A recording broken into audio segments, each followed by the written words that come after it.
Good morning, metalheads of the internet, and welcome to a brand new episode of the Metal Meltdown. Today we are talking about the latest studio album from And Oceans entitled The Regeneration Itinerary. Ooh, nothing more metal than an itinerary. And Oceans is a Finnish metal band, one with a surprisingly long and semi-complicated history. They've gone through a pretty wide variety and plethora of phases and iterations over the course of the past 35 years. They've changed their name multiple times. They've gone through different lineups, and people have come and gone from the band all the time. They've broken up and reunited multiple times. They've changed their sound quite a lot over the years. And I'm gonna be honest, any attempt to explain how all of this works and has worked, and any attempt to fully explain their story and why And Oceans have done everything that they've done at a certain point is going to look like this image.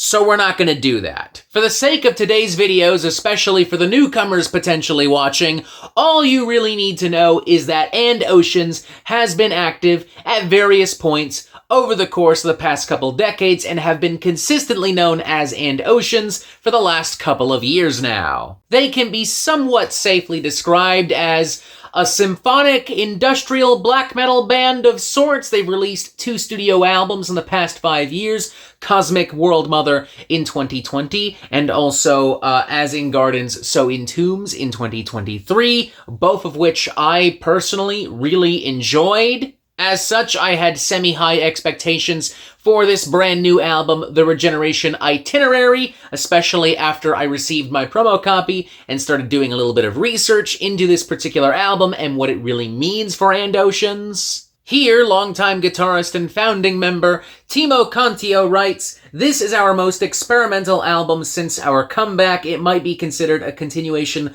of the music we made in the 90s, but the sound has ripened and developed as our individual tastes have broadened, our inspirations subconsciously feeding into the band's sound, necessitating change. From the very start, this band has encouraged progression and growth." With lead singer Matthias Lillmans adding on, The Regeneration Itinerary explores the interplay between darkness and light, chaos and order, spiritual and material realms, with each song embodying an experience for the mind and body, navigating a passage to the present moment. The album works like a guide, teaching us that not everything can be defined as simply being good or bad, light or dark, copper or mercury, underscoring the perpetual dance of dualities in the human experience. It's clear that And Oceans wants this to be a very transcendental, cosmic, moving experience, one that delivers everything that fans have come to expect, and also defies all of their expectations. And while I wasn't necessarily moved the same way that perhaps And Oceans wanted,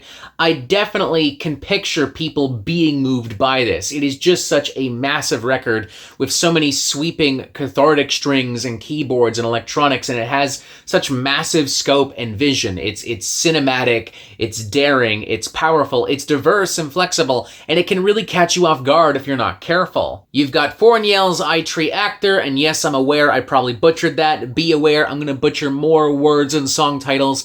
Get used to it. Suck it up. I'm a dumbass. This song is filled with sinister, malicious, black metal riffs and tones and energies right out the gate. Fiery tremolo riffs and blast beats with a little bit of like a death metal kind of menace kind of brewing underneath too, and some more technical, nuanced, choppy riffs here and there. It's very fast-paced, very intense. It hits you like a hammer right off the bat. And this is contrasted with and complemented by some more soaring, elevated, epic kind of soundscapes, still paired with black metal in a way that reminds me of like classic Enslaved records like Viking der Velder and Frost. Love these like dry, screeching, roaring vocals kind of overtop these like storming black metal riffs and these simple black metal progressions with some more epic kind of atmospheric moaning, chanting vocals kind of in the background. And the way that it all kind of like meshes and converges closer to the end is great. I mean, this thing is every bit as brutal as it is massive, and I love it.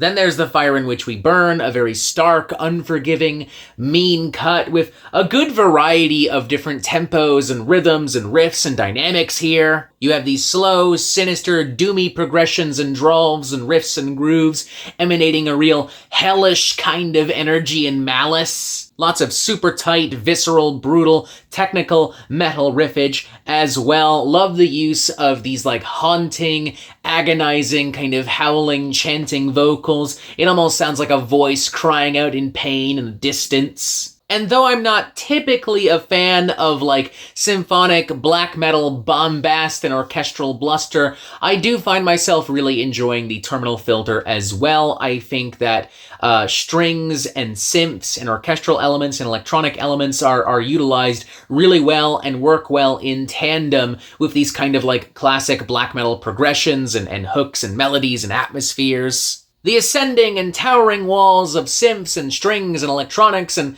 grim blackened riffs and pummeling blast beats, it's just so satisfying and at a certain point has a very powerful, almost kind of cosmic, heavenly effect to it, and I do like how it closes out on a very simplistic, bare bones, naked kind of piano outro, almost allowing you to kind of finally exhale. I'm thrown off guard in a really good way by the bonus track, The Discord Static, as well. It has some more mid-pace, groovy kind of headbanging riffs and some electronics that almost appear to emulate like the howl of a wolf. A little cheesy and corny, sure, maybe a little, but definitely fun. Unfortunately though, in my opinion, Endoceans occasionally stutters and stumbles and falters in diving into more electronic and industrial waters. To be clear, I've no issue in theory with the concept of bringing electronic music and black metal together. Quite the opposite. I think it can be awesome and often is awesome. However, in execution, I feel like the way that Endoceans is bringing these worlds together, it could just be a lot more cohesive and a lot better executed. I feel like, especially in cuts like Inertiae and The Form and the Formless, a lot of this kind of electronic, industrial kind of synth influence is a bit of an afterthought, and we have these kind of electronic sections that are just kind of like crammed in to an already pre-existing kind of like orchestral, symphonic black metal cut that is really big and really epic, you know, like in the case of Inertiae, it's brooding and it has a slow cinematic kind of pace and feel to it, and then when it reaches its highest and most like epic kind of moment, we transition into this dark kind of perturbator style synth wave. It tries to ease us back into what it was already doing by introducing some heavier tones and textures and guitars and these kind of like droning black metal riffs, but the transition is just not as smooth or as seamless as Endoceans clearly wants it to be. And in the case of The Form and the Formless, we have some very bombastic kind of symphonic black metal. It's very epic, it's very big, it's very bold, it's filled with strings and horns and guitars and various layers and so many dynamics, and then all of a sudden, I feel like I'm listening to some chiptune style electronic music. Like, I'm listening to music from like a 90s video game all of a sudden. I'm in an arcade all of a sudden. That being said, however, there are at least a couple of tracks that are more successful in integrating electronic and black metal influence. Towards the Absence of Life, for instance, does a great job at using these glaring, moody, colorful, almost dungeon synth-style progressions and soundscapes to complement some naturally very moody and powerful black metal. Whereas The Ways of Sulphur manages a pretty innovative, fun, catchy kind of chorus with these bouncy synths and beats kind of layered underneath some grim, nasty black metal vocals and all sandwiched in between some more atypical kind of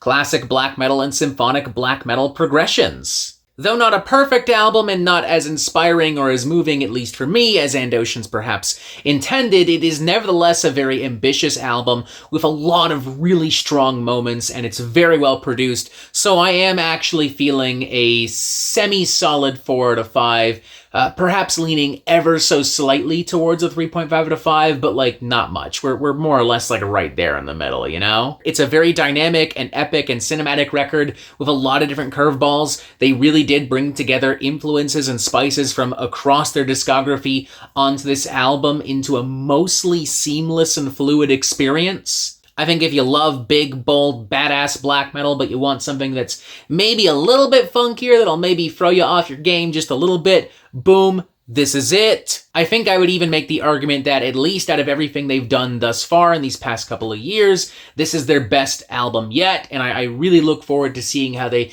continue to expand upon what they're doing, because it's clear at this rate, they ain't stopping anytime soon. Once again, a solid 4 out of 5. It's a great record. Check it out. And that is it for the Metal Meltdown. I am not an expert, nor do I claim to be. So what do you think? Do you like this record? Do you not like this record? And what do you want to hear from me next? And thank you for watching. Make sure you press subscribe right here so you get updates on the Metal Meltdown immediately. Join us on Discord. Boom, more videos here. And as always, you have yourself a fantastic fucking day.